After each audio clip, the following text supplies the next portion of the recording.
शुरू करिए। सभापति महोदय, अरे ये सबसे पहले तो मैं आपको धन्यवाद दूंगा कि आपने अनुदान की अनुपूरक मांगों पर बोलने का मुझे समय दिया। सभापति महोदय, मीडिया के माध्यम से सुनते हैं कि सरकार ने जो भी घोषणाएं, जहां चुनाव होते हैं जिन राज्यों के अंदर, वहाँ अतिरिक्त बजट की घोषणा भी होती है, लेकिन दुर्भाग्य से 2014-19-24 के अंदर राजस्थान ने आपकी सरकार बनने में महत्वपूर्ण भूमिका निभाई। उस राजस्थान को कुछ भी नहीं मिल रहा है सिवाय जुमलों के। विशेष राज्य का दर्जा देने की हम लोग लगातार मांग कर रहे हैं, और हम ऐसे प्रांत से आते हैं जहां आप पुराने किस्से कहानी भी सुनोगे कि किस तरह लोग 20-25 किलोमीटर तक सर पे किस तरह तालाबों से पानी लेके आते थे। वो परिस्थिति हमें राजस्थान से देखी। सभापति में मेरा आग्रह है कि आप लोग विशेष रूप से जब वित्त मंत्री जवाब दे तो इन बातों का ध्यान रखें।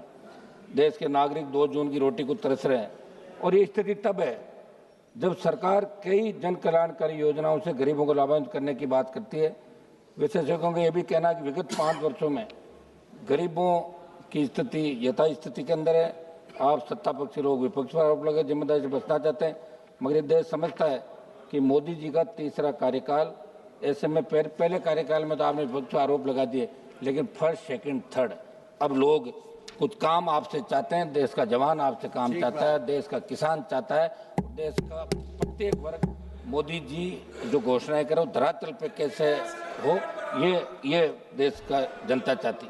बेरोजगारी और भ्रष्टाचार, मोदी जी, वित्त मंत्री जी, सदन के माध्यम से बताना चाहता हूँ, पिछले कुछ वर्षों में बेरोजगारी की समस्या के समाधान भाषण तो बहुत है इस सदन में भी और सदन के बाहर भी, लेकिन दुर्भाग्य से बेरोजगारी को रोकने के ठोस समाधान आप लोगों ने नहीं किए। खाली पद भरे हुए हैं। केंद्र की जितने भी नौकरियां, स्टेट की आप देख लीजिए।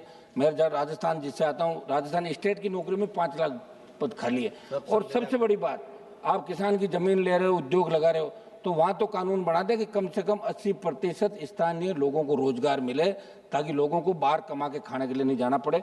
ये बेरोजगारी की ऐसी समस्या है कि इसका अगर आपने इलाज नहीं किया, वो दिन दूर नहीं जब बेरोजगार खुद अपना हक अधिकार मांगने की राजधानी को घेर लेगा, और आप देखते रह जाओगे जैसा दूसरे राज्यों के अंदर हो रहा है। तो नौजवान का विशेष रूप से आप ध्यान रखें, क्योंकि नौजवानों ने तीसरी बार आपको सत्ता सौंपी है।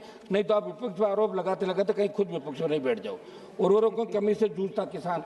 सभापति महोदय, अक्टूबर माह के अंत के एक समाचार में पढ़ रहा था, रबी सीजन के लिए भारत सरकार ने फॉस्फोरस और सल्फर उर्वरकों पर सब्सिडी बढ़ा दी और किसानों को मूल्यवर्धित राहत देने के लिए 37,952 करोड़ रुपए आवंटित किए।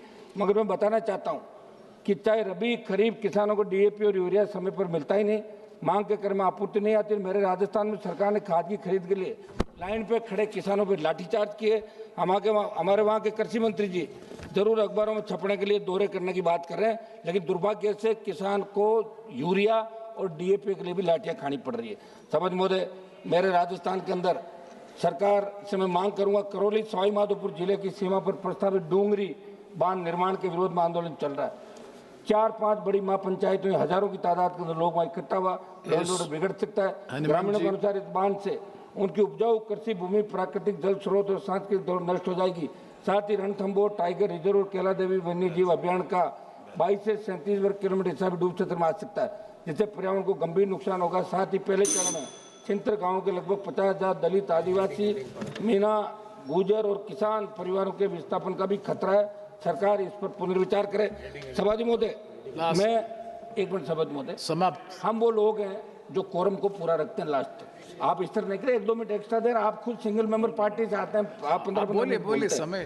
सभापति महोदय, एमएसपी को कानूनी दायरे में लाकर किसानों की कर्ज माफी की बात तो मैं कर रहा हूँ कि किसान का संपूर्ण कर्जा माफ करें, एमएसपी खरीदो। आपने राइडर हटा दिया, पहले 25 क्विंटल खरीदते थे, अब 40 कर दिया, लेकिन टोकन जो है वो आपके नहीं हो रहे। और मैं राजस्थान का एक आंकड़ा बताऊंगा जिसमें 2,81,350 मेट्रिक टन मूंग में 42,000 मेट्रिक टन मूंगफली का अनुमानित उत्पादन हुआ। आप कहते हैं कि एमएसपी 25% जीन्स खरीदते हैं, लेकिन 10% आप कंक्लूडिंग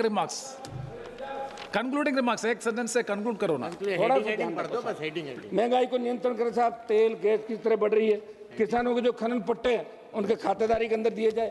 पान मेथी जो नागौर के अंदर हो रही है उसको जीआई टैग दिया जाए। मैं पीयूष गोयल जी से मिला था, उन्होंने आश्वासन दिया कि पान मेथी को जीआई टैग मिले जिससे किसानों का फायदा हो।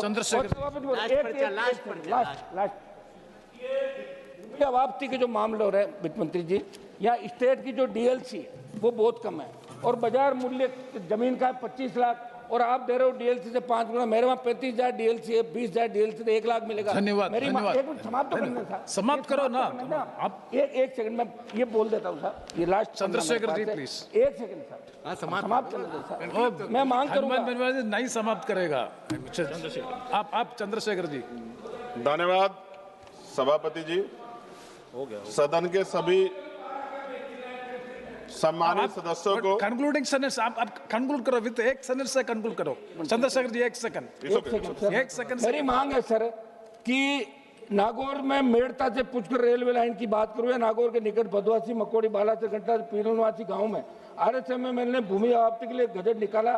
किसानों की मंशा के खिलाफ ऐसे सैकड़ों उदाहरण मिल जाएंगे।